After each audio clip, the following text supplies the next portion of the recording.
Good morning, Raptors freak. Alexiot's here Saturday morning. Saturday Share the Love Club. Precious Achiuwa. Yes, we have been working our way through most of the Raptors roster from last season on the Saturday Share Love Club, and we have not done Precious Achiuwa yet this summer. And I felt like this was a good week to do it since he's back in Port Harbor.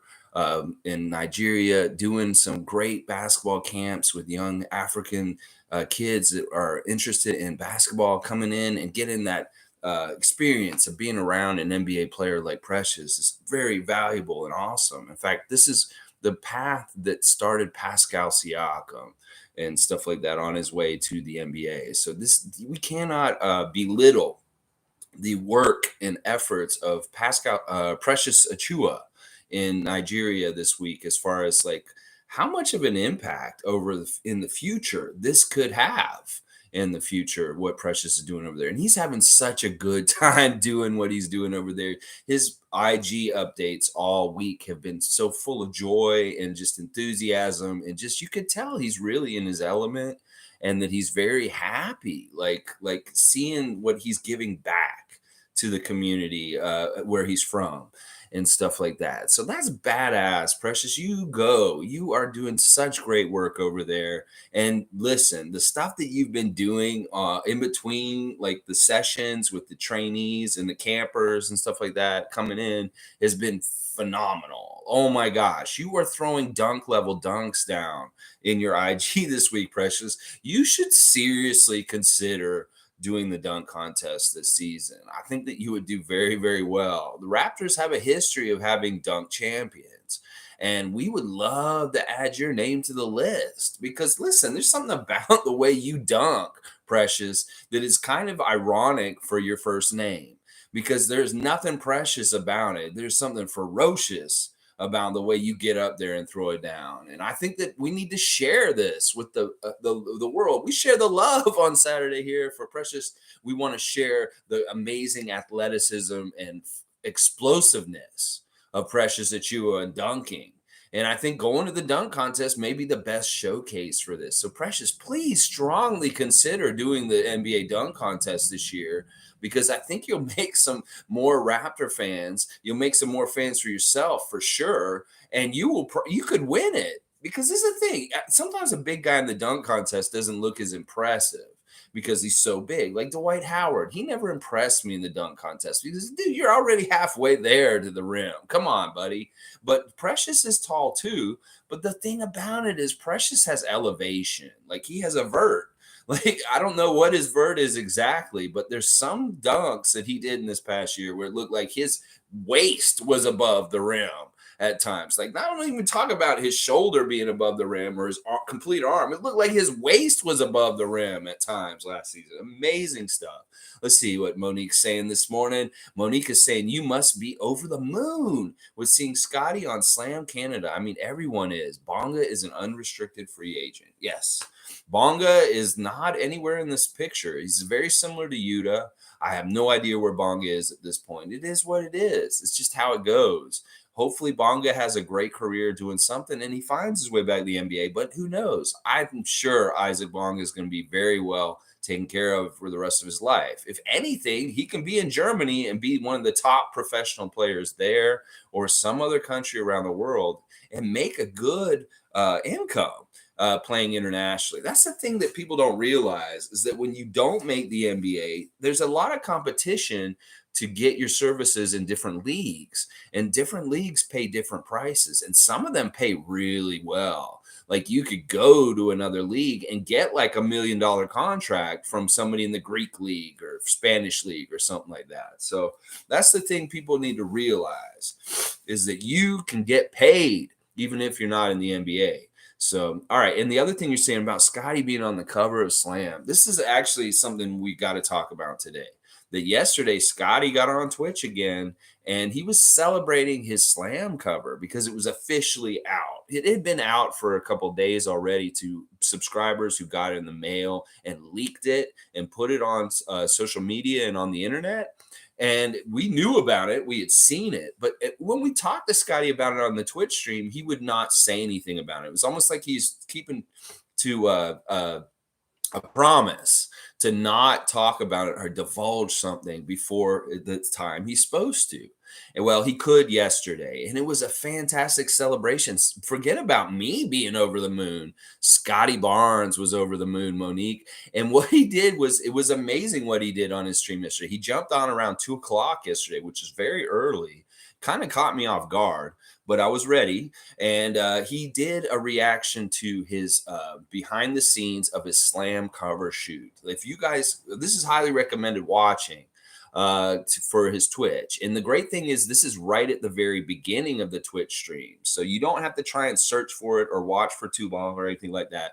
Just start his Twitch from yesterday, and you'll see immediately him watching his behind the scenes of the cover shoot for Slam, which is really cool because he reacted to himself and what he was saying and his fits and what he was wearing and stuff like that. It was cool. He paused it and he's saying, all right, chat, rate my fit for what I'm wearing in this picture and stuff like that. It's hilarious. We were rating his clothes and how he looked. And he had some cool looks. He had one look. These pants were crazy. They had a good pattern, and he had some cool hats and all kinds of cool glasses and stuff like that. There was one look that got popped up in the video, and this was hilarious. This is why him doing reactions is gold. It's absolute gold, because one look that they had him dress up in, he didn't want to use it. Like, you could tell he was begrudging about it. Say, no, put this on. And it was like a Morpheus look. He looked like he was on the Matrix, and he had like these black glasses and like a black raincoat. And like, they're like, oh no, he said, when they showed it, he's like, oh no, they put that in there. He's like, they weren't supposed to put that in there. And he got all mad, and he was like, y'all need to know that I didn't choose those clothes. I didn't want those clothes. And it's like, man, he just looks like Morpheus. That's all. He looked like future Scotty or something like that, but he wasn't about that. He seemed like he was mad at the Slam people for putting that in the content.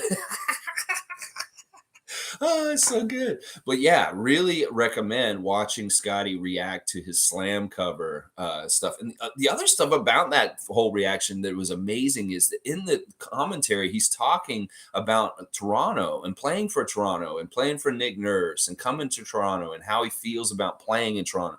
And he's going on and on about how it's great and like that he's such a good fit. And then he's talking about how he's going to level up as a player and get better and better and better. And he's watching it, and then he's doubling down on it really enthusiastic. That's right, y'all. We're going for a championship this year, and levels and levels and levels to this. There's levels. We're coming up levels. We're leveling up.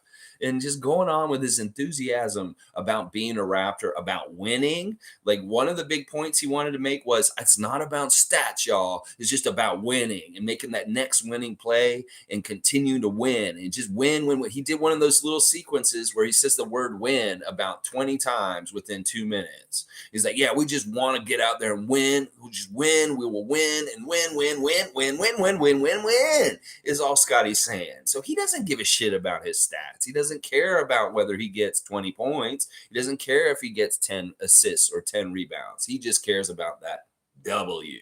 And that's what I was saying all last year. These Raptors don't give a shit about their individual stats. And why should our fans then? We shouldn't care about it either. All we should care about is whether they're winning or not. And when they're winning, we are all happy and smiling. But just really happy to see Scotty so like enthusiastic about the team philosophy for the Raptors and what we are all about. And it's so cool to see. And there's more to it. He reacts to Quavo and Gucci Mane, and they have a new video, us versus them. And it's cool because he did something kind of like what I do. He did a reaction to a music video. And that was really fun to watch too, because he was into that. All right, let's see what Tom Duke is saying. Good morning, Tom Duke.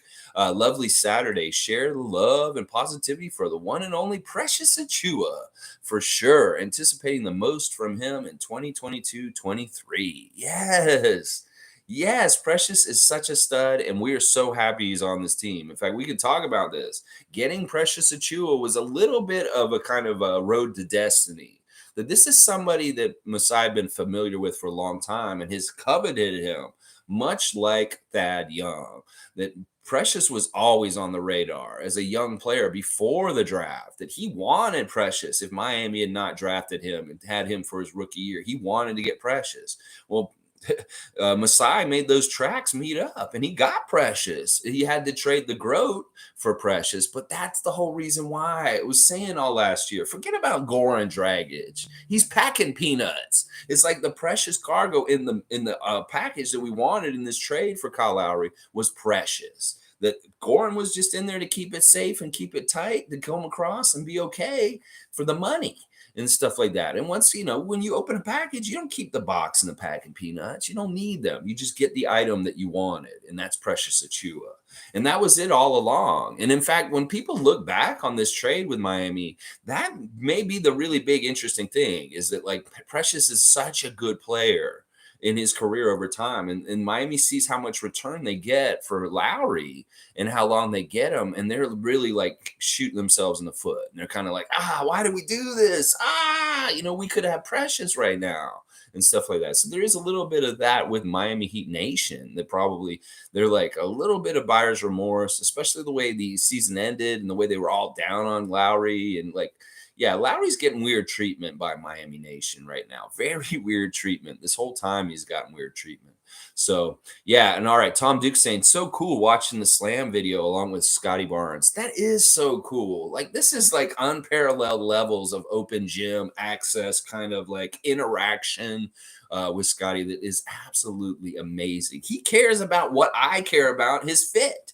He wanted me to rank his fit and put a number down. I said 9. He said, well, that's pretty good. This is one of my favorites too, or stuff like that. Or he said, no, I wasn't as into this one and stuff like that. But why would he care what I think? He shouldn't care what I think and stuff like that. All right, let's keep going. Shane Waters is here. Good morning, Shane. Precious is so precious on D. Wish him nothing but the best next season. Good things to come. Yeah, I've spoken about this a couple times in recent weeks about how there's a competition in the Raptors that we don't really talk about enough. And that's the competition to be the best defensive player on the Toronto Raptors. That OG's held this crown for a couple years now, that he is really bona fide the best all-around defender on the Raptors for the different things he can do lockdown-wise and the versatility of who he can cover. Well, there's a couple other guys who showed up on the team that could actually try and wrestle this crown away from OG. One of them is Precious Achiuwa, and one of them is Scotty Barnes. And they have both publicly said that they want to be lockdown defenders, that they want to be the kind of guy that can turn off the water, so to speak, on the other team's offense. And listen, these dudes have the skills. They're blue chippers. They're 5-star prospects coming up through the ranks that have the athletic ability, aptitude, and versatility to do exactly what OG Anunoby does, as far as switchability to cover anybody and lock down any single one of them. That in a lot of ways, Scotty, sure, he's a great passer.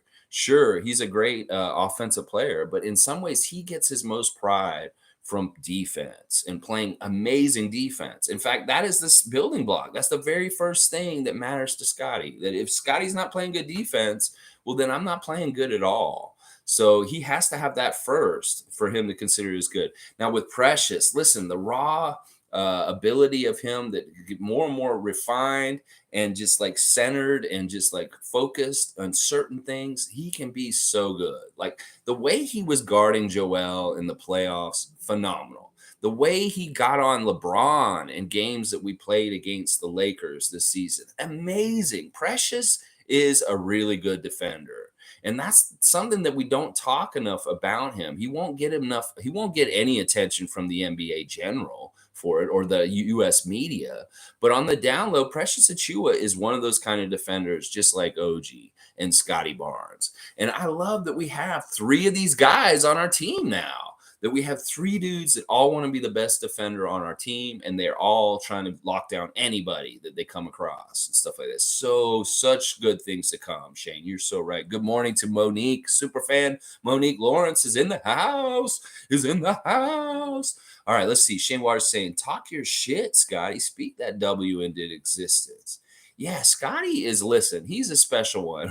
He watched the Quavo Us versus Them video, and it was hype. There was a bounce to it, and the lyrics are saying it was going to be a fight. It's us versus them. We're going to get the win.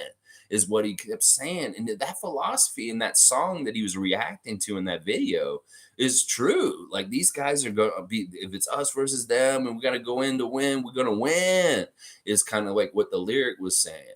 And Scotty was all about that. And I was even saying in the chat, I was like, they're going to be playing this at pregame at Scotiabank Arena before the games this year. You know, you're going to hear this song probably, especially if Scotty thinks it's a banger, it's a badass song, and stuff like that. But it's cool just to see him do a little music video reaction. Some people are worried about his copyright and getting banned or in trouble and stuff like that. But I think he'll be okay and stuff like that. All right, let's see. Zuri Zay, good to see a new name. We're here every morning, 9:30 a.m. Eastern Standard Time live. You can join me any morning. I'll be here. Masai used Goran as a distraction. He only wanted Precious. Yeah, Goran was really just to match the money and stuff like that. And it may have been part of like the deal that was attractive to Miami. They didn't really want Goran Dragic that last year for that price. And we had to figure out how we could make it sweet, the deal as far as things. And Masai was probably real hard ass about it. It's like, the only person I want on your team is Precious Achiuwa. So you make it figure out. You want Kyle Lowry, you get Precious Achiuwa over to us. And you can figure out whoever want you. Okay, you want to put Goran in there? Yeah, we're not too thrilled about Goran, but if this is how it has to work, then we'll make it work this way and stuff like that. So Monique saying, I think this is a joke, but many want Precious in the dunk contest. Yeah, I don't think that's a joke. I was just talking about it in this stream. The way he's dunking on Instagram this week, those are the dunks that would win a dunk championship and stuff like that. So it's kind of like, Precious, go get it. You've got the skills and you got the excitability. You've got the electricity with the way you do it. Like it's like his name is Ferocious when he's in the air and about to go to the rim. It's not Precious. His name is Ferocious at that point, stuff like that. Monique saying 1 year ago, Scotty was drafted. Never forget. In fact, we're going to do a special Monday memory on Monday for Scotty's birthday. We're going to look at July 29th, 2021, the day that the Raptors drafted Scotty Barnes. That's our Monday memory for Monday. So we'll be celebrating Scotty's birthday and also the day we drafted him. So be ready for that Monday morning, the Scotty Barnes birthday Monday memory from when he got drafted, July 29th, 2021. All right, let's keep going. Shane's saying, well said, Zuri Zay. I believe that 100%. Yeah, totally. Masai's smart. Like, he crafted the deal to work. Like, Miami really wanted Kyle Lowry for years now. They wanted Kyle Lowry for about 5 years before they got him. And they were, well, you want him at this point? We can get him to you, but we want Precious. And that's just a mandatory part of this deal if it's going to happen. Stuff like that. All right, Canadian Cowboy, big ups to you, Raptors family. And he's saying, Raptors all the way. Can't wait. I know. It's amazing how much we are all waiting for Raptors to come back and play. We're so excited and enthusiastic about the prospects of our team, and they're so fun to watch. We're jonesing to get back on the court and just start the season. I have heard so many people this summer say, we can't wait for basketball to come back. It's amazing, actually, how much this is happening. And it's not just a phenomena with our team. I'm seeing it in Bucks Nation. I'm seeing it in Philly Nation. I'm seeing it in other nations where they're enthusiastic about what's been happening this offseason. And they're ready to get on the court and see what these guys are going to do. Yeah, this is such a long time. The off season's too long, but a lot of players will say it's not long enough and stuff like that. But well, it's going to come quicker than we think. We will be in the season soon enough, and we should just enjoy it as we can. But yeah, I can't wait either. Canadian Cowboys also saying Koloko and Precious are going to do big things this season. Trust me. Watch out, NBA. Caravana weekend. Boom, boom, boom. Yeah, Caravana weekend this weekend. Oh, I learned something about Scotty Barnes yesterday. He was very interesting in some of the things he said. Once again, you get in there and you learn new things about him. He is not about being in public right now. In fact, he had a little bit of a discussion yesterday about why he's not going to Caravana, that he's not into crowds. In fact, he's found that since he's come to the Raptors, he's finding a new phenomenon that he's having a hard time dealing with. The Scotty's not used to being noticed in public and getting mobbed. The Scotty's not used to being famous. Scotty's not used to having fame. And it's kind of changing him, and kind of like in some ways he doesn't like it. Like he would rather stay home at this point. He was saying this yesterday. He's like, I know like if I go places, people are just going to come and crowd me. Like, because somebody was trying to encourage him to go to Canada's Wonderland yesterday. And he's like, I could never go to Canada's Wonderland. It's like, and I can see why and stuff. And they were trying to say that it doesn't happen to him in Florida. I can see maybe it doesn't. In his old OA neighborhood where people are used to seeing him and stuff like that, maybe they stay away from him. But another thing about it is the city's different than Florida, Scotty. In Florida, the culture is very car oriented. It's not city oriented like Toronto is. Especially Miami, everything's spread out so much and stuff. You can get your own public privacy in public because there's not as many people around you. People aren't walking up and down the sidewalks down in South Florida. They're getting in their cars and driving from place to place. And that's a certain bubble of privacy that you can keep in. Now, if you went to the mall in Florida, I bet you he would get mobbed a bit at this point. So I think it's kind of a misnomer to say that this doesn't happen to you in Florida, Scotty, because it probably would at this point. It may be that you're a little bit more mainstream and famous in this world at this point than you realize. That you're the rookie of the year in the NBA and you have highlight reels, and there are people that know who you are everywhere around the world at this point. You need to get used to this, Scotty. You're famous.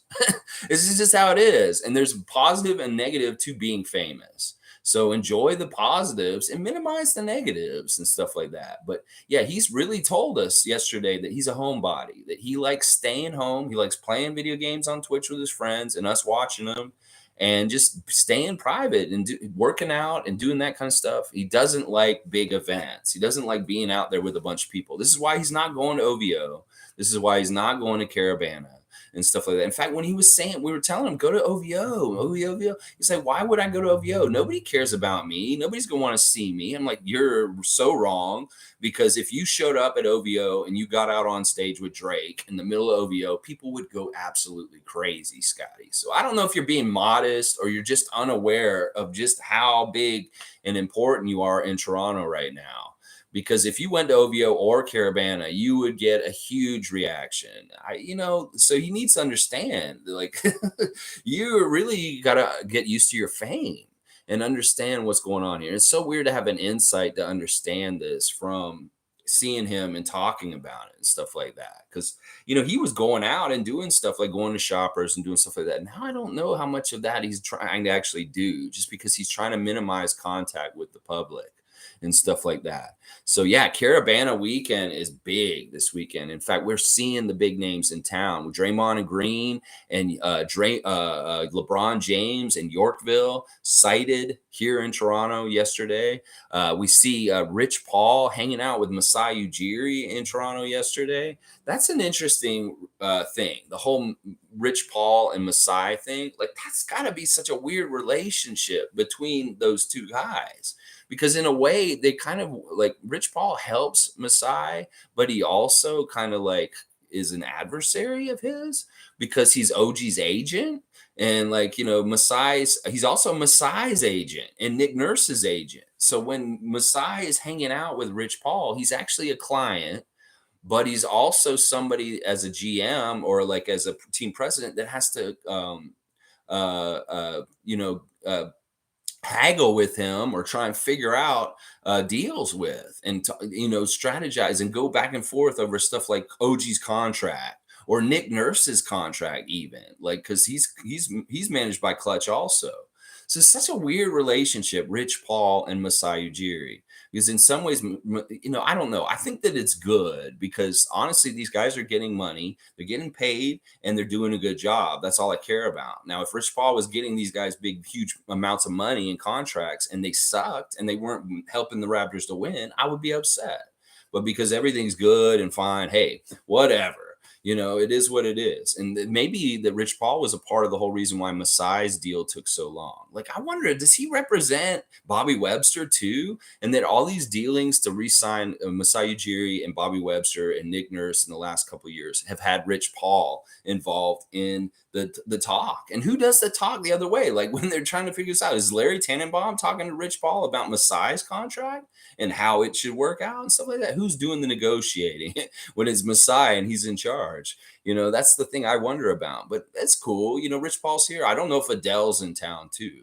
We know Adele is dating Rich Paul. So, like, all right, Tom Duke saying Euro basketball is up next for some NBA players. Svi might impress people there. It's not going to hurt if he gets a good showcase there and he shows some good leadership and some really sound basketball play on the court for Euro basketball. That won't hurt because we see what Malachi got a bump up just from doing the pro am and getting that 73. So Svi, excel, look good, come with some good faith coming back to Raptors training camp to show that like this man is serious about having an NBA career and helping the Raptors win and be on their team and stuff like that. That can't hurt. I really can't. Monique saying, did anyone watch the Rico Hines motivation video yesterday or watch the workouts? I saw the little clip of Earl Watson motivating them, telling them if you're not about your team, then you just sucks. Like if you're only worried about your own stats, you're not going to make it and all this kind of stuff. That was good. I like that. But no, I haven't seen, you always see stuff ahead of me. You're just on it, Monique, and I appreciate that about you because sometimes I miss stuff and you find stuff for sure. And this may be another case. But yesterday I had a really weird day because Scotty jumped on in the middle of the day and it was like for 3.5 hours. And it kind of like I drop everything kind of that I'm doing with my own work and stuff like that. So I had to displace my normal work that I would do during the day into the evening. So I didn't have enough as much time last night to work on researching what's going on with the Raptors like I normally do, which is really just paying attention to everything that's happening as it happens. So Canadian Cowboys saying everybody have a great weekend. That's right.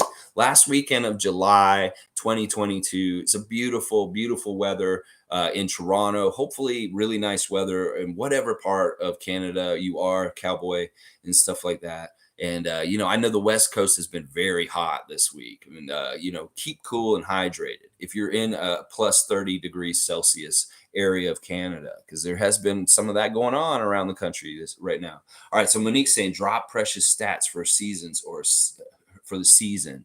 All right. What do you think that Precious is going to get next year? Well, I've got Precious's Wikipedia open right in front of me. So I'll look at his numbers from last year and also from his rookie year with Miami. And we'll think about how he could trend up. Now, in his first season in Miami, he's played 61 games, had 12 minutes per game, 5 points a game. He really was not even totally in the rotation. Like he would get to play in a lot of games, but some games he never got in and stuff like that. Now with Toronto, 73 games, 9 points per game. So he had a 4-point leap after his rookie year, and then coming to Toronto and getting a little bit unleashed by Nick Nurse compared to what Eric Spoelstra was doing with him. Now, if we want to extrapolate from the 5 to 9 jump between his first and second year, I would guess like you want to temper your expectations. It's not like he's going to get another 4-point jump here. I would say that I could see him getting double digits this year. Like if he could average 10 to 12 points a game and get as close to 10 rebounds a game, then that's fantastic. If he can get some blocks, his assist numbers, I don't expect them to be very big. Like his assists is he averages zero point 0.8 assists per game. He almost gets an assist a game. So I'm not worried about his assists, but if he can get around 12 points a game or 12 to 15, if he's up to 15 points a game, that's fantastic because he's getting really the kind of scoring production that our main guys, starters did last year. Like, what if we did this crazy thing where instead of having 5 guys in the starting lineup all averaging over 15 points, Precious elevates and comes into that club also, and we have 6 guys all averaging 15 points each. That is very possible, and crazy as it sounds, it could happen. All right, let's keep going. Zuri Zay saying, I'm anxious to see what Siakam, Barnes, and Precious bring this season. Think they'll all make big improvements. I think so too. It's hard for NBA media in the US and like ESPN and people to wrap their heads around it because they really don't pay attention to us. And they want all of our guys to just kind of be mid. They don't realize how good these guys are and how much they are really physical studs. Like these dudes are like the creme de la creme of NBA athletes. Like these dudes have the right mix of everything as far as strength, size, all of it together it's a deadly combination, and people don't realize this, and they don't understand. Like, once again, I talked about this a couple times in the last couple weeks. I want to reiterate it, that Scotty Barnes is a special kind of player, just like Magic Johnson, just like Larry Bird. He's the kind of player that gives a bonus to everybody else on the court with him, like LeBron gives that bonus in certain ways also. But Scotty gives it in a little bit of a different way. He gives it in more of a playmaking way. He's going to make everybody else around him better, because that's just the kind of superstar he is. And that's the thing that people are underestimating right now. That Scotty is that kind of special superstar. Like, these people that argue about the rookie of the year race last year and how Cade had better stats, or Mobley and this blah blah blah this, they're not seeing the X factor intangibles of Scotty Barnes and his leadership and how he rubs off on his teammates and makes them all better. That in itself is really super valuable, because you not only are you really good as a player and you elevate yourself levels, as Scotty put yesterday, you will bring people up with you up to new levels also. And I think that's part of the phenomenon that the NBA is having a hard time looking at. Well, they can't all be sure things and all get better, all of them. Well, if there's one of them that's the ringleader and he helps them, kind of like, I'll put my hand out and pull you up and you're coming up another level with me, then it could happen. And that's really how I look at it, that people are sleeping on the type of superstar that Scotty Barnes is, that he is an all-round like playmaker that will help the rest of his team, just like Larry and Magic did in the 80s. So that's what we're talking about right here. I love it. It's going to be so good. Yeah, I think Siakam's jump is going to be really with his 3-point shooting, and he'll be more unstoppable. That, that's the thing that him and Rico do this off in the off season, is that they really tinker with his offense and how he moves, his footwork, the way the ball comes off his hand, the way he's shooting, everything can be as much improved. He is looking into it and trying to improve it as much as possible. And the IG footage of Pascal and workouts this week is really promising. Like, once again, him and Scotty, both their shot mechanics look slightly altered from last season. In the practice footage we're seeing, that they're shooting a bit differently at this point, and they're having really good. I hope that they have really good success, because that is where we're going to get better shooting. Everybody's saying we needed shooting for our team this year because we lacked shooting last year. Well, we just shoot better with the guys that we already have. That can improve our shooting right there. But it's also really interesting that the Raptors can be this team that doesn't shoot well. In fact, shoots like close to 40% a game and still dominates a game and wins.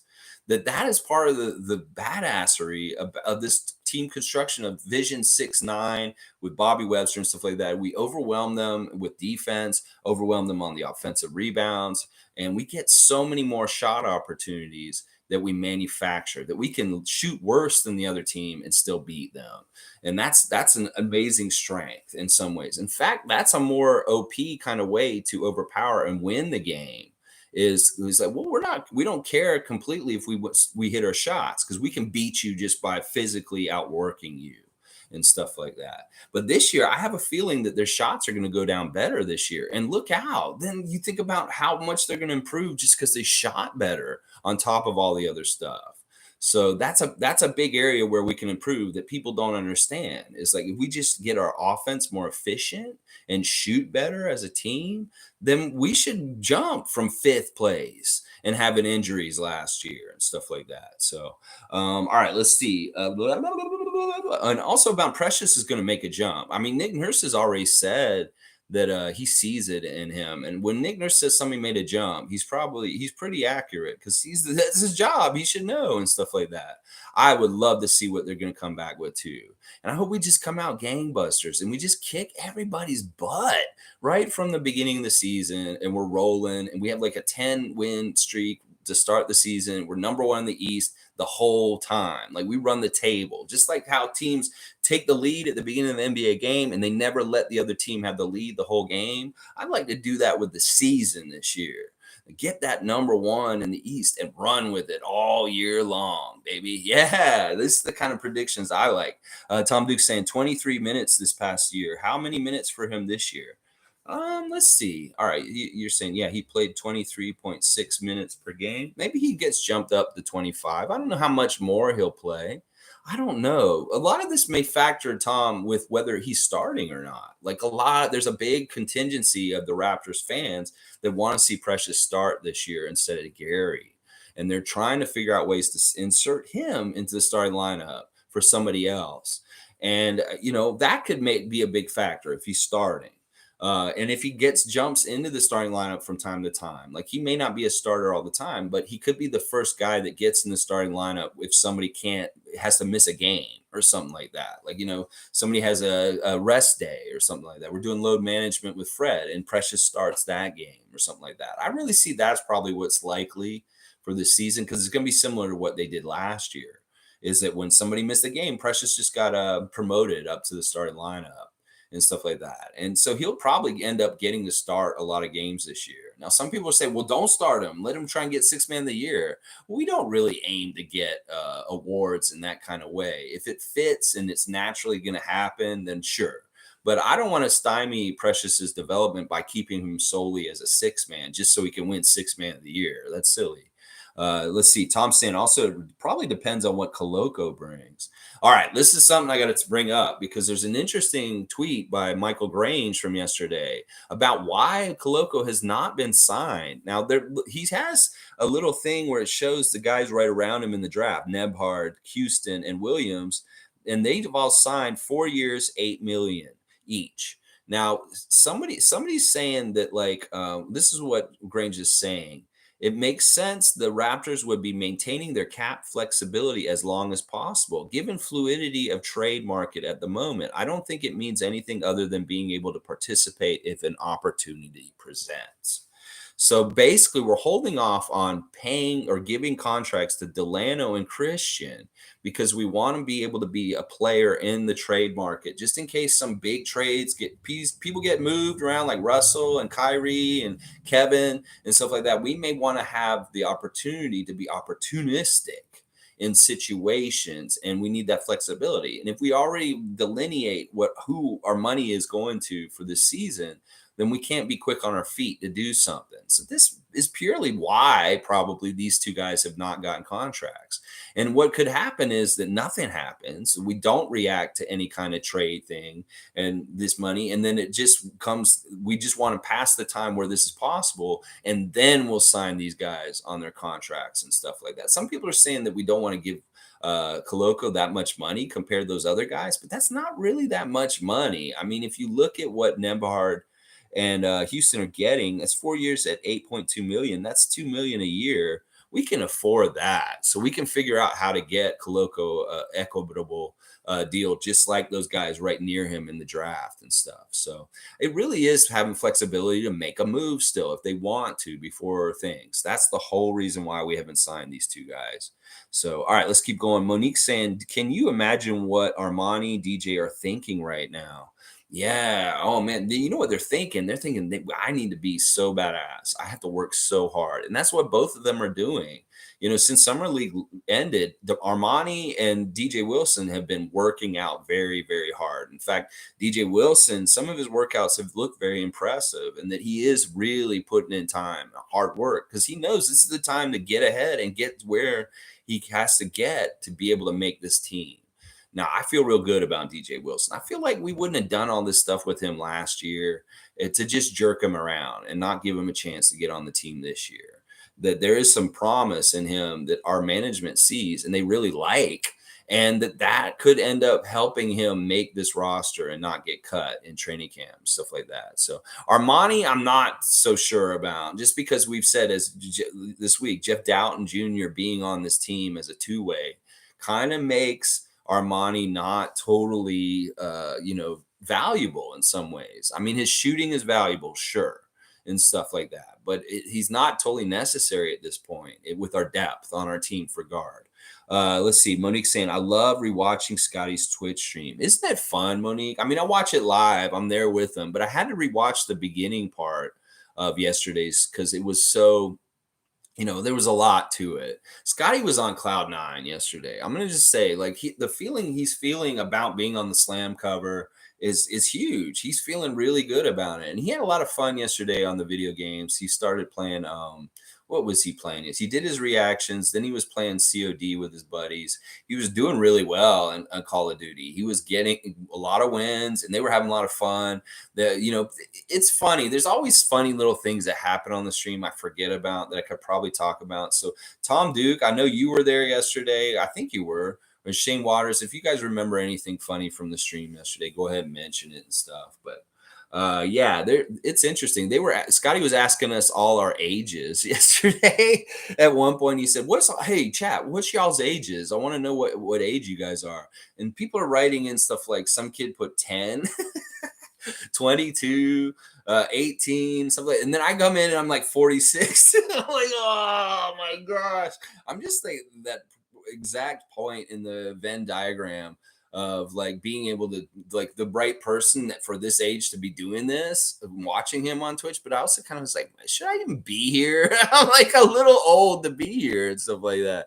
But it was all cool. It was funny because the chat reacted to my age and they're like, oh, whoa, okay, no wonder this guy's in this chat talking about olden Polynice and stuff like that. Like, I'll bring up an old NBA player's name, and like a lot of them don't know who I'm talking about and stuff like that. But they were asking me questions in the chat, the other people, about being an OG Raptors fan. Like, one kid wanted to know if I'd ever seen Vince Carter play live for the Raptors. And I was like, yeah, many, many, many times I saw Vince Carter play for the Raptors and stuff like that. But that was fun. They were giving me a little bit more respect after they knew how old I was and stuff like that. So it is what it is. It's kind of a funny moment.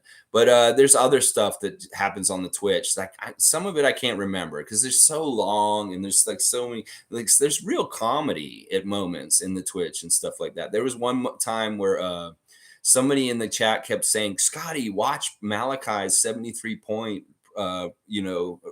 highlights. Like, we want to see you react to Malachi." And I kept telling the guy in the chat, I was like, he already did this. He did this like 2 weeks ago on his stream. He watched Malachi's highlights and reacted to them.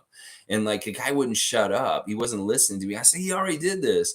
And this guy, he's like, he's told you I already did this 2 weeks ago. Where are you, fam? I watched Malachi's highlights 2 weeks ago. And he's kind of getting mad at the guy. He's like, you need to catch up. You're not watching enough, is what he said to him. Scotty's so funny, man. But yeah, he's an interesting dude. Like, he can get very mad if he starts losing or he has any kind of frustration in games. Like, it's funny. Like, he rage quit at one point yesterday, but then he said, "No, I didn't rage quit. I just calmly turned it off."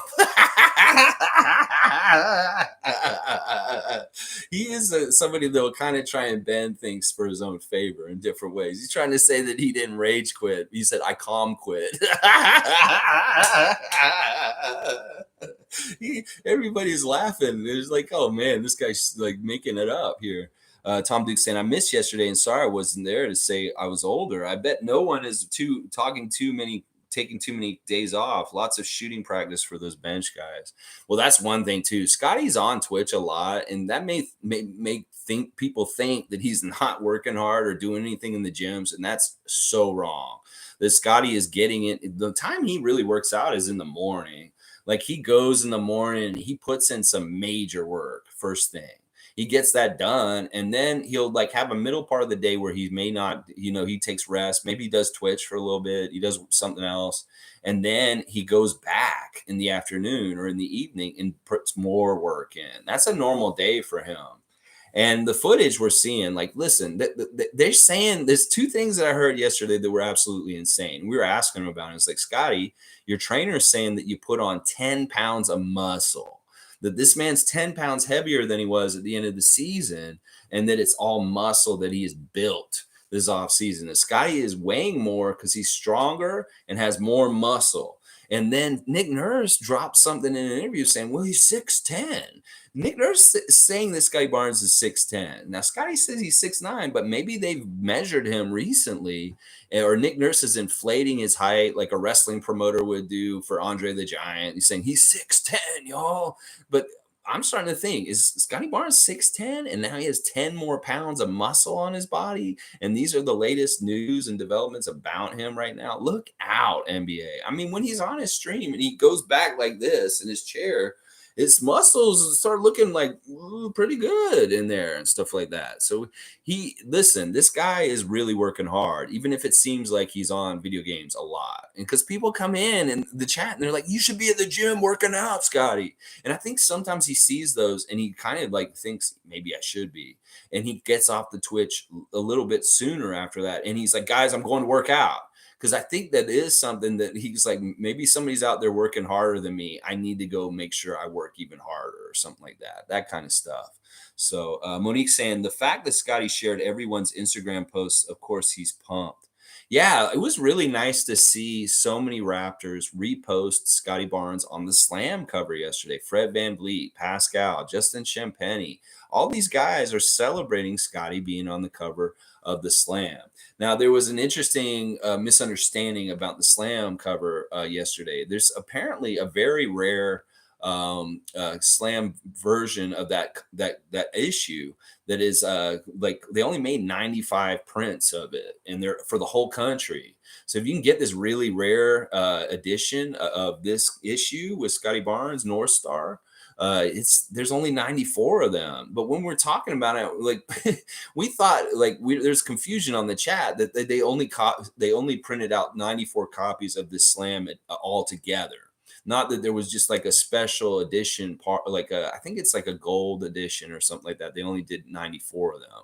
And Sky's like, they only made 94 copies of the magazine for the country. Well, that's no good. That's not enough. And like we figured it out. Somebody clarified and said, no, that's just that one particular special one. But they have tons of the common one all over the place. So don't worry. But yeah, so if you're a collector and you want something that may be valuable, seek out one of the 94. There's only 94 in the whole entire world issues of Scotty Barnes special issue and stuff like that. There's only 94 of them. That's going to be something that's going to be worth a lot of money in the future if you're lucky and you get one of those. So, all right, let's keep going. Tom Duke's saying, I feel lost with Lingo, and it's like an ongoing show. He's so humble and not forthcoming about being shy in front of cameras, just likes being real, such drive. Yeah. Yeah, Tom's about right with this. Like, listen, there's a lot of like lingo with the young kids and video game culture and Twitch streams and stuff like that. And there's a lot of like different stuff going on in the chat that probably is the bewildering to Tom. He's like, whoa, whoa, whoa. And then even with the game has a whole, like whether it's COD or 2K or whatever it is, there's a whole culture and different stuff in the game you need to understand and know too, and stuff like that. So, but yeah, it is really cool. Like at the beginning of the stream yesterday, if you watch it, he says, like, guys, I don't like being on camera. I'm not good with being on camera. Meanwhile, he twitches like crazy all the time and stuff like that. But he's saying, like, it hurts my energy as a person. Like, I'm normally just a very outgoing, exuberant, positive person. But when the camera comes around, I get shy, is what he was kind of saying at the beginning of his stream yesterday, which was kind of hilarious in some ways, considering how much he's putting himself out there and stuff like that. All right, let's see. I'm taking my talents to Brooklyn. Sorry, Raps. All right, let's see this. And he's got a picture of Kevin smiling. Kevin's not smiling right now. All right, let's see. I was just checking out the Brooklyn Nets starting lineup. Kyrie Irving, Joe Harris, Steph Curry, KD, and Ben Simmons playing the five. Ben Simmons playing the five. Good luck with that. Now tell me, that's not the best starting five in the league. Okay, I'll tell you, that's not the best starting five in the league. It's that simple. I'll do that. Now, all right, Brooklyn fans, since you're here, you should have been here yesterday because we were talking about you guys yesterday, and that you got, there were a couple of you guys here. You could have helped them because I slaughtered them. All right, let me look at this real quick. Kyrie Irving, he can't even play in our arena. Okay, he can't. He still can't. This season, he won't be able to come to Toronto. He's not even allowed in Canada because he's unvaccinated. So we won't see Kyrie in Toronto. And it's not that we want that or anything. It's just that your guy's a knucklehead. And will be partly a repeat of last year. You don't realize this. The Kyrie issue is an issue that's going to be going on forever in some ways, specifically with us. Like we couldn't even trade to get Kyrie from you guys because he's not even allowed to come into Canada. So there you go. We'll start with Kyrie. Joe Harris is a great player, but he had a really serious injury and he hasn't come back and reclaimed his NBA career yet. There's no guarantees that Joe Harris is going to do anything. And I find it interesting that you put him in this lineup. I mean, I think you picked too many guys. Didn't you? One, two, three, four, five. No, you got five. That's not a very good starting lineup if Joe Harris is involved. I'm sorry. You can't say that you have one of the best starting lineups in the league if Joe Harris is in it and Seth Curry. I'm gonna say that right now. You put Steph Curry in. Like you have Steph Curry. You don't have Steph Curry. You have Seth Curry. That's a different person. Come on, you're writing in Steph Curry, trying to pump it up. What is this? That's crazy. All right, KD's great. KD's awesome. But listen, KD just showed his hand. He does not want to play for you guys. And he's going to tell. I'm going to tell you right now, as the season goes on, and he has frustrations with Ben Simmons. He has frustrations with Kyrie still because Kyrie is still kind of half-assed. Uh, Kevin's going to be disappointed. He's going to be disgruntled because listen, the only thing Kevin cares about right now is winning championships. Like the clock's ticking. He doesn't have that much time. He doesn't have that many years left. And if he doesn't get championships in the near future, then he's not going to get into the conversation with Kobe and LeBron and Steph Curry and stuff like that. And that is really important to him. Now, part of the reason why he demanded this trade is he realizes that y'all are a dumpster fire and that y'all aren't going to be anywhere near winning a championship. So you figure it out. He's going to get more and more frustrated as the season goes on. And it's just going to be more and more of a dumpster fire for you guys because you couldn't move these guys and you wanted to move them. But because you guys are idiots and you can't get picks from anybody else, people like the Lakers, you're not going to get picks. You're not going to get what you guys wanted in these deals. So it's kind of like y'all have weakened your team by being so involved in trade talks. Your commodities, as Kyrie and Kevin, have gone down in price. They're less valuable because you tested the market. So, and I don't even want to start about the aloof goof, Mr. Ben Simmons. Like, listen, you can think pie in the sky about him, but I think he's a fraud. And, if you want to play him at center, go ahead. We're going to kill you guys, us in particular, if you're going to be playing him at center.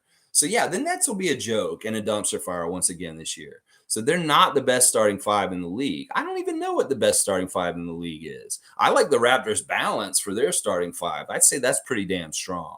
But yeah, these guys, whatever. Come on. Raymond Jacob has retracted his message. And Monique's saying, you buying a Slam Canada copy, Lex? If I come across it, I'll buy it. I won't go out of my way. I have some of the old Slam covers. I have the really old Vince Carter one that's really famous. Yeah, I have some of those like really good ones from back in the day. All right, let's see. Tom Duke saying Ben Simmons is a joke. Kyrie is a joke. Facts. Kyrie doesn't want nobody wants Kyrie. They understand how toxic and how much he takes away from a team that he's not valuable in this league anymore. He's a blight. He's somebody that people were like, oh, yeah, he's got great ball handling skill. He's got this and that, but oh my gosh, everything else is so bad about him. So yeah, you go ahead and toot your horn about having Kyrie Irving, even though he's part of the reason why y'all suck. Raymond Jacobs saying, get out of here. Kyrie will never get another ring. Yeah, I agree with this and stuff like that. Prophet is laughing out loud. Good to see you, Prophet Mensa. Tom Duke saying Seth equals too short. Yeah, you come and take on a positionless team and see what happens. I'm glad this guy just came in and dropped one line and left. He probably didn't even want to hear my response. He's getting roasted. I'm a fun guy saying, Tom, easy on Ben Simmons. He could be a Raptor for real. Laugh out loud. Come on, fun guy. We don't want Ben Simmons. He's on my list. He can't come here as far as my list. Like, in fact, I want to know that Ben Simmons is unvaccinated also, so we can just make sure this never happens. Tom Duke saying KD probably won't play. Prima Donna. I'm a fun guy. He's laughing at what you said. Kevin will play. It's just that he won't be that excited and he'll be unhappy. Let's just put it that way. He's already probably unhappy with how he hasn't gotten moved yet. Like, he does not want to be on Brooklyn. I mean, he may have said he wants to run it back, but that may be because there's no other option. He's not getting moved and stuff like that. I'm a fun guy saying, I know we hate Ben Simmons, laugh out loud, but imagining Ben Van Vliet, Barnes, Siakam, Achiuwa, owie. Yeah. I mean, listen, we want to compare the starting lineup of the Raptors to the starting lineup of the Nets. I'm going to like our guys a lot more because they're going to be positionless. They're going to be versatile. They're going to be hard workers. They're going to be guys who work really hard on defense. They're going to be guys that can shoot for the most part. Now you got one guy on your team that can't shoot at all, Ben Simmons. So I don't understand why people think he's so great. I really don't. Zuri Zay saying that's not the best starting five in the league. Yeah, what is that? What is that? Joe Harris and Seth Curry are on that lineup. Come on. Seth Curry is a bench player for most of his career. And Joe Harris is damaged goods. We don't have any idea whether Joe Harris can be anywhere near the kind of sharpshooter he was before and rehabbing his serious injuries with his legs that he's had for the last couple years and stuff like that. See, yeah, Zuri Zay is saying that's a problem waiting to happen. Kyrie, Katie, and Ben, nah, fam, that is a huge problem. Huge problem. Zuri's right here, just laying it on you right here. I mean, seriously, there's no coincidence that the morning that Ben Simmons went on IG and he posted a goofy looking picture of him sitting in the Nets locker room, looking all like aloof goof. Ooh, Nets, let's go. And then that day, Kevin Durant demanded a trade. There's no coincidence to that. I mean, if I had Ben Simmons as my teammate on my team and the past year and I seen what happened, I would have no confidence in this man. I would have no confidence in, but partly because he doesn't have any confidence in himself. That was part of the reason why he couldn't come back and play for them. Like that whole, like after he got traded for Harden, that whole like, is he coming back to play or not kind of thing at the end of the year, that was probably annoying to Kevin. That was probably really annoying to Kevin on the download. They won't talk about that, but like Ben Simmons being a distraction and trying to make a big deal out of, oh, maybe he'll play for this game. Oh no, he's not ready, and all this kind of stuff. Like, I don't want to make fun of somebody for mental health stuff. In fact, Ron Harper Jr. had a really nice post this week talking about the unseen part of an athlete's career that we really should respect and understand that's hard. Is it that self-doubt is all the other things that they deal with as far as like negative feelings about themselves, not believing in themselves, imposter syndrome, if they're slumping, there's all kinds of things. We see the tip of the iceberg of all the success, but we don't understand all the turmoil and everything that professional athletes go through performing in front of the public and failing and succeeding. And that's an important point and stuff like that. Now, I don't want to diss Ben Simmons for his mental health problems and his inability to play last year, but that's something that Kevin may have on the download not respect. And in a lot of ways, probably like he's like, I don't like this dude. Like, who is this guy? He's an idiot and stuff like that. So I don't think there's instant chemistry with the Nets just because, Ben Simmons hasn't played with them at all. So it's interesting. Very much a problem waiting to happen, as Zuri Zay has put here. That's the perfect way of putting Brooklyn. It was the same thing last year. I said it going in the season. So you got James Harden, Kyrie Irving, and Kevin Durant on the same team. These are just a problem waiting to happen. And that's what happened last season. I expect it again this year. If they don't move these guys, Shane Waters saying that starting five does not have a center either. Who are you putting there, Durant or Simmons? That'll be something to see. Yeah, get ready to get bullied. We'll even just put OG down there on Ben Simmons, just bully him in the post, stuff like that. Yeah, Shane, I mean, that's fine. A lot of teams aren't playing with centers these days. And like this would be great. You play that lineup. All right, we'll put Fred on Steph Curry or Seth Curry. We'll put Gary on Joe Harris. We'll put Scotty on Ben Simmons. We'll go and put Pascal on Kevin or OG on Kevin. And then we'll put Pascal on the other guy or Fred. Actually, you're short. You're a short team. You've got like really short guys. So yeah, okay. Pascal can guard Joe Harris, and Gary can guard Kyrie, and yeah, I mean we can lock them up pretty good. We can figure out who to put on who, and that matchup doesn't their lineup doesn't scare me. Their lineup does not scare me. Kevin Durant scares me just because he's Kevin Durant and he does clutch stuff. But other than that, it doesn't scare me. Monique saying can't wait to see Melvin Lopez on the bench. European coaches are so different. Now he's a Dominican coach. Like, is he actually from Europe though?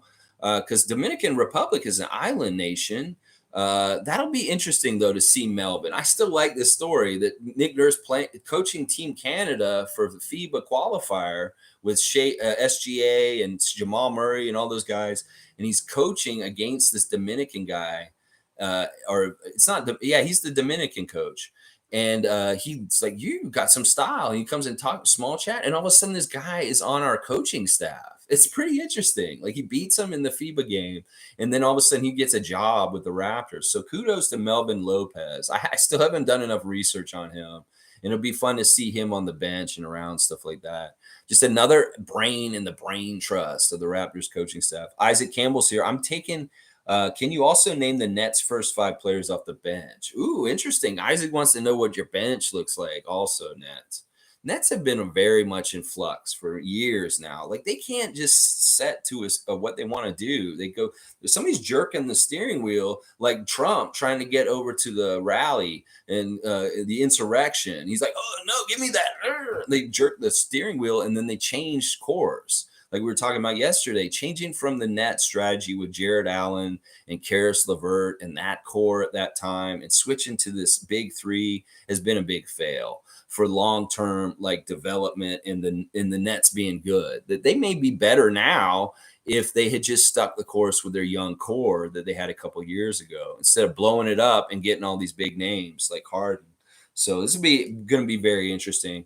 Lolita's saying Raptors are very good at developing players. Ben will definitely benefit from us. The question is, do we really want him? Personally, my answer is no. Our team looks very good as it is. Why are we talking about Ben Simmons on the team? I don't think there's any realistic deal for him coming here. Why would we do that? So, yeah, I'm not even thinking about it. Of course, we would help Ben Simmons, but there's also a certain point where you get into your career to a certain point and you're not really a young dog that can take sponge in new tricks early easily. That you get older, you're a little more set in your ways and who you are and your identity in the league. And sometimes that clay is not as easy to mold. Also, you got to wonder about the character of the guy and stuff like that. So, yeah, no, I'm a flat no on this. Like even thinking about it, I don't understand why we're talking about Ben Simmons coming to the Raptors today because I didn't think that this was a realistic thing or anything that was put out there and stuff like that. So, all right, let's see what Nets fans' retort is. We also have Nicholas Claxton, nice centerpiece. How about the gunslinger Patty, the Batty Mills, and let's not forget T.J. Warren. Really love the balance over here in Brooklyn. Okay, listen, TJ Warren is an unsung kind of pacer that's done pretty good things the last couple of years. He's had injury problems. Patty Mills, I respect, but he's the kind of guy that won't show up when it matters. But there, he re-signed him. That's good. He's a good vet. Claxton's a stud. I like Claxton in a lot of ways. In fact, he was somebody that we were like looking at, like possibly, because I know that he was a free agent this summer and that he was one of these long guys that we were thinking about adding to our team. So I won't diss Claxton. I mean, all right, that's your bench. That's still looking scant, bro. Like if I opened the cupboard and I saw that in the pantry, I'd be like, I got to go to the grocery store, is what I would say. I'm a fun guy. Wait, this guy thinks Nets have best starting 5? Laughing my ass off. Yeah, fun guy. Yeah, go ahead and burn him up in these comments real quick. It's hilarious. Yeah, Leslie's saying, will Ben Simmons even play? Kyrie's such a princess. Katie is not a leader. He's a baller. Yeah, these are different underlying issues as going on, stuff like that. Like Ben Simmons even play. I don't know if he'll play. Is he mentally strong enough to get out there? Is he mentally strong enough to face Philadelphia fans in Philadelphia when he comes to that arena and not just be an orange creamsicle sitting on the bench? Can he go in and play and take the jeers, the things that drove him away from that city in the first place? You think it's going to be tough in Philly? Yeah, it'll be tough there, but you're going to get it everywhere you go, Ben Simmons, because everybody kind of lost respect for you last season. And you're going to get it. Trust me. Especially fans are vicious. If they know you're soft or you're weak, they will go after the weakness, just like a dog can sense weakness. Fans can sense weakness in players. And Ben Simmons, you're weak. That's a label that you have right now. And Kyrie, I want to see how this works with Kyrie with Canada. Seriously, how the fuck is he going to play the Raptors in Canada? I don't think he can. And I know the other cities have allowed it. Now he can play in Barclay, so now he can play in LA, so he can play in these big cities in the States that kind of weren't allowing him to play. So maybe we're the only place that he can't play this season. But that's not changed. The law hasn't changed here. People that are unvaccinated are not allowed to enter Canada. Matisse Thybul. There you go. So, all right, let's keep going. He likes my joke about going to the grocery store. That's cool. At least you get some entertainment value from this. Lolia's saying, "Can you do a doctor nurse imitation or OG?" I could do Nick Nurse. I can try. All right, let me see how ravelly my throat is. Yeah, I'm really impressed with Precious this summer. Now you guys are all gonna see a good leap in his game, because we're gonna probably feed him the ball more. And then Scotty's added 10 pounds of muscle on his frame for this year, so we expect a leap with our players this year. All right, I don't know. That's it. All right, and I could do OG. OG is a little bit different. All right, let me see. OG, what do you think about Texas?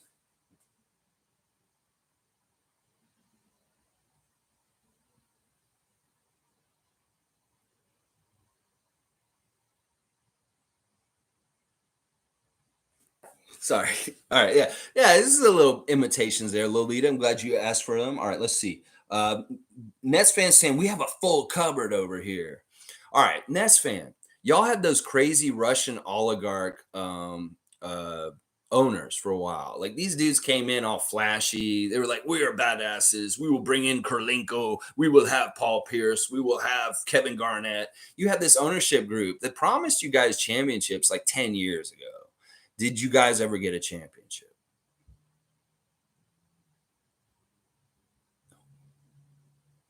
That's all I'll say. And this little popcorn bucket right here that I got at the game one of 2019 NBA Finals, that says 2019 champions, Toronto Raptors.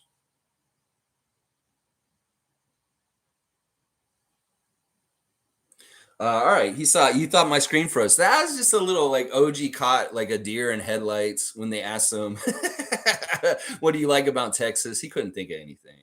Oh, you're welcome, Lolita. Anytime. That's the thing about the Raptor Free Channel. We don't just talk about Raptors. We don't just. There's some entertainment value that regulars on this stream will know. That if you put impression equals or imitation equals, and you put something in there, I will do my best to do an imitation of them. So I appreciate that. And Tom Duke likes it. And there's the Raptors starting five right there. That's a better starting five right there. Oh my gosh. Oh my gosh. Now, I don't want to get too bogged down with Nets fan today here and stuff like that, but I appreciate you being here also, Nets fan. All right. Getting back to our topic today is Precious Achiuwa Share the Love Club. Precious is a stud. Precious is an up and coming superstar in this league. I did say superstar. Ooh, that's such a gatekept word in the NBA. Who is a superstar and who isn't? Well, Precious could be a superstar. If you look at some of the ways that he plays as a young player, you can look at high school, you can look at Memphis, you can look at his NBA career. You will see glimmers of Giannis Antetokounmpo in his movements and his athletic ability, that there are very comparable kind of things going on with Precious and his body frame to Giannis. And that this dude has a ceiling that's much higher than where he's playing right now. And that this staircase levels, like from his Miami rookie year to last year, his first year with the Raptors, to his next year, he's going to show staircase improvement each season. That he's just been so raw that they haven't been able to totally understand his full like abilities, because he has to be kind of like focused and funneled into focusing his energy into doing the right exact thing at every time.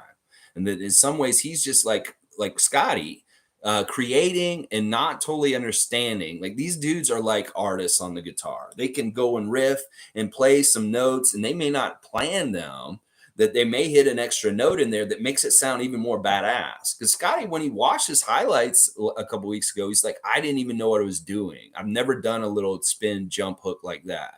So that's the thing. We got to realize that these guys, these blue chip studs on our team, have vessels, instruments that are their bodies, and that they can be creative with their bodies, just like Hendrix would be with a guitar, and that they are going to do some improvisation on the court physically that is going to do astounding and amazing things. Scotty is not totally conscious of what he can do. And the more he develops and understands, and the more he's more purposeful on purpose. I'm doing this. Oh, I've discovered this new move. Well, maybe I should start trying to do this way more. That kind of stuff. So it's going to be real interesting because that's the thing. These dudes are so young and they're raw, and they are going to refine themselves as NBA players over the years to come. And I'm so excited about it because I see so much potential. I don't think people really understand the offensive potential of Precious Achiuwa. That they see a great rebounder, they see defensive ability, they see these kind of things, but they don't understand. Like they didn't understand that he could hit threes until last year. That they don't understand that this man has a put the ball on the floor dribble. And the way he was crossing over Joel Embiid in the playoffs this past playoff was actually super impressive because Joel was trying to guard him and he would cross him over and go right around him and dunk the ball. So that's what I'm saying. So Precious has some offensive abilities that we haven't even scratched the surface of. And I want to see more unleashed this season coming up. All right, let me see what else you guys are saying. Tom Duke's saying Precious and his siblings' names are appropriate. So precious, God's gift. Yes, these are beautiful children, beautiful siblings. Precious Achiuwa, his brothers and sisters and stuff like that. Such a happy big family. And he is something else. Like the other thing about him that I love is his attitude. As I said before, he was interviewed before the season last year, and he said something about like not limiting himself. That he doesn't have any kind of like limited mentality. That he is unlimited in his mind. That he is abundance. That he is like, you know what? I don't have a ceiling. I don't think in this way where I just have this point is how good I can get. He doesn't think that way. He thinks the sky's the limit and he can go as shoot up there and go as high as he wants. And that will take him far in itself. Like he doesn't have a lot of self-doubt. And as I said in the last couple of days, one of the things I really love about Precious is he can fail in a moment, in a second, but it's wiped out of his brain right away. And he's on to the very next play, and it's a winning play. It's not, he doesn't hold his head. He doesn't get down. He doesn't lose confidence. If he fails just a little bit. In fact, we've seen him do kind of a fail on the court. Like maybe he turns the ball over or something like that. And then, or he misses a couple free throws. Well, then we see him bounce back and he doesn't get in his head. He continues to be confident and keep working, stuff like that. That's what I love. I love that. I love that. All right, let's see. Kenny's saying we have unlocked Precious. Yeah, we're starting to unlock him. The Raptors' development and coaching is a great place for him to flourish and grow and become better and better. Zuri Zay, the deer in the headlights, OG. Yeah, you like that. I mean, it just seemed like it made sense. That was the moment I had to think of with OG. I've tried to do their voices. I didn't do the best Nick Nurse. I've done Nick Nurse better than that. That was kind of a little rushed. I could do him. He's more calm. I was a little too fast with it. I could do better.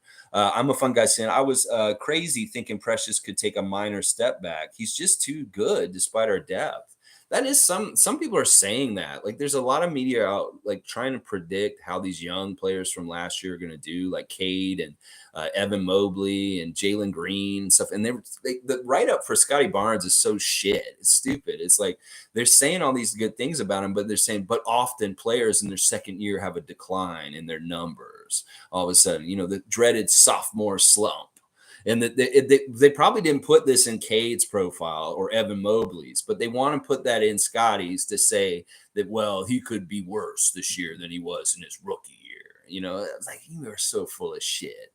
And like that, there's some talk like, oh, Precious may take a step back or not be as good as he was last year. I think that's not probably likely.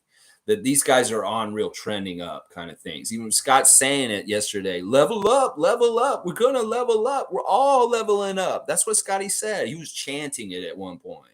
He was saying, we're all going to level up this year. And he sees it and believes it. And he's going to be a big part of it because like I said, he's the kind of guy that can bring everybody up with him because he shares the ball and he has such a court vision. Stuff like that. So Dwight McPhee's here. Good to see you again. It's been a little bit. Good analogy. I appreciate that. Yeah, we're always good for some down homey, silly kind of talk, like going to the pantry. Ooh, you need to go to the pantry. Well, it looks like you might need to go to the grocery store. Silly shit like that. Lolita's saying Masai wanted Precious, so that's good enough for me. Masai sees things that I don't, but I trust his judgment, love his energy. Go Raptors. Lolita singing the tenement of the Raptor Freak cult. Number one, trust in Masai. because trusting in Messiah will bring good things to the Raptors, and it has been proven over and over again and stuff like that. Yeah, Precious was like honestly on his wish list. If Messiah had a physical wish list of players in the league from a couple of years ago, Precious was probably near the top, like one of the number one guys, like Giannis. Giannis was probably on that list. Precious, and he got Precious. He didn't get Giannis, but he got Precious at least. And just imagine if he was able to get Giannis and Precious on the team. Holy crap, that would have been crazy if that would have happened. That would have been so crazy. Tom Duke saying, "I'm a fun guy. Good to see our mistakes and grow." Like he's got a little inchworm that turned into a butterfly. That's cool, Tom. I like that. Dwight saying, "It's fun though, bud. It's fun. It's fun though, bud. Yeah." Fun guy saying it's the minutes that bother me. A decline in Precious's minutes could result in a step back, but I could see him first off the bench. I think it's more likely he's going to get his minutes expanded. Like if we're going to cut back the minutes for the starters and get them under 40 minutes and get them between 30 to 35 minutes, then Precious will probably gain minutes from that and stuff like that. You got Otto Porter all of a sudden coming in, eating up some more minutes. Maybe Chris will probably play something similar to what he played last year. I don't see Chris getting much more time than he did last year, but he did play a lot. But yeah, I could see Precious getting more minutes this year. Like, what did he average last year for minutes? He averaged 27. Well, that's in the playoffs. He averaged 24 minutes a game. Yeah. Precious's numbers went up for the playoffs. I'm looking at it right here. His scoring went up and his shooting went up when he got in the playoffs. So he played better in the playoffs than he did in the regular season. Let's see. Monique saying, "Preach, Lex, on the latest take on Precious. That's why Raptors have the greatest wellness coach to help these players help mind, body, and soul." Yes, yes. This is so important. Like getting back to that Ron Harper thing I was talking about. These professional athletes, they don't just have to take care of their physical bodies and being athletes and stuff like that. They have to take care of their mind. They have to worry about pitfalls. They have to worry about things that get them in trouble. Like if they are in relationships with women, they can really mess them up in certain ways sometimes. Like if they're going through a sad breakup or something like that, or different things like that. There's a lot of folly that they can fall into. And then there's like the whole self-doubt, imposter syndrome kind of stuff, where it's like, am I really that good enough? Am I supposed to be here? There's battles that our guys battle inside, internally, away from us, that we have no idea about. And that's part of the reason why, even though people say, "Oh, it's so you get paid to play a kid's sport and have fun." Well, it's not that easy for all kinds of different reasons, whether it's the competition and the level of play and skill you have to have, or just being tough mentally and taking everything that comes with it. Like Scotty talking about the fame and adjusting to having fame all of a sudden yesterday was very illuminating. That is like he's feeling fame for the first time in his life in a major way. And it's really weird to see it internally on his Twitch stream talking about it and stuff like that. So, all right, guys, it's about an hour and 16 minutes. Fun stuff on the Twitch with Scotty yesterday. It really is a big part of his social life and what he enjoys to do. That not only does he get a time to spend with his friends from back home, like his brother John French and Lloyd and Nick and Jason, all these guys, he gets time to spend with his close friends, people that he really trusts and he cares about from far away. But he also gets to interact directly with the public and his fans. And interesting things happen because of that. So I love that. Scotty, keep doing it. I hope that you don't get jaded on it or stop doing it because it's something stupid or something like that. Like they were playing Fall Guys last night and they made a room for everybody in the chat to play Fall Guys. And one person, I don't know if you guys know this game very well, but you're running and it's kind of like you're in an obstacle course and you're trying to get the finish line. Well, one of the things you can do as a player is grab another player and hold them. Well, some idiot that's in there knew who Scotty was in the race, and he ran over and just held him the whole time and stopped them from like even finishing. And Scotty got really mad, and he was like, "You just ruined it for everybody." And he rage quit the game and ended it, even though he had just added 60 people from the chat and they were all enjoying it. Just one knucklehead went and did that.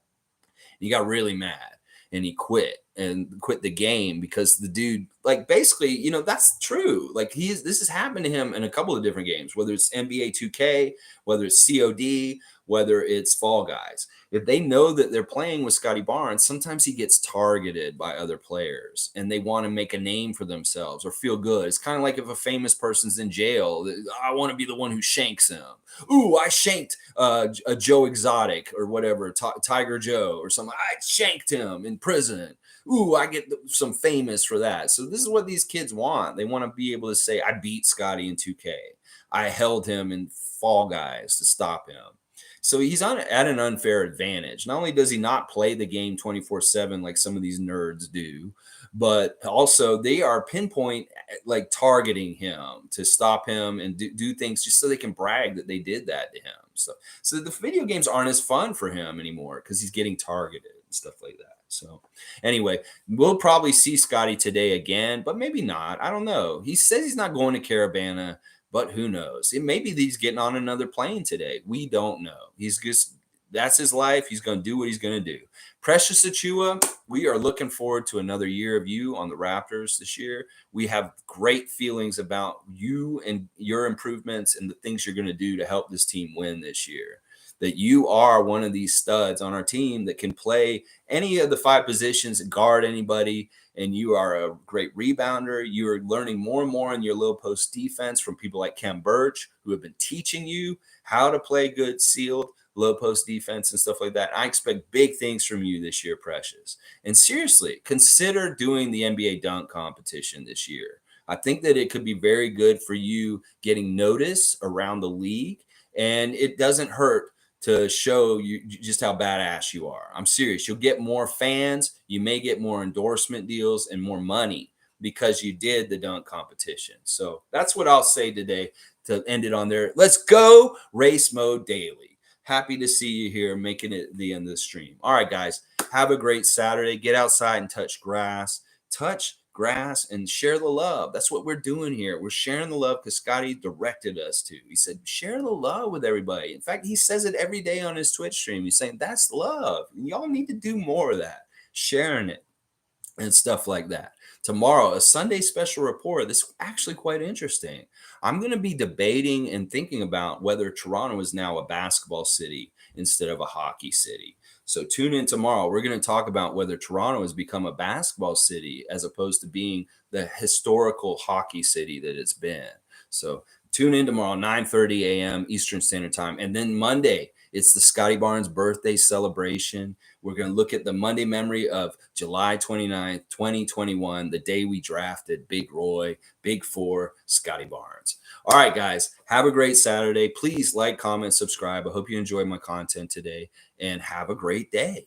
Let's go Raptors. Yeah, we got a better starting five than the Nets. Who is this guy coming in here with these broken ass old stupid superstars, Hall of Famers, and this aloof goof and this, whatever. Nets ain't doing shit this year. No, they ain't.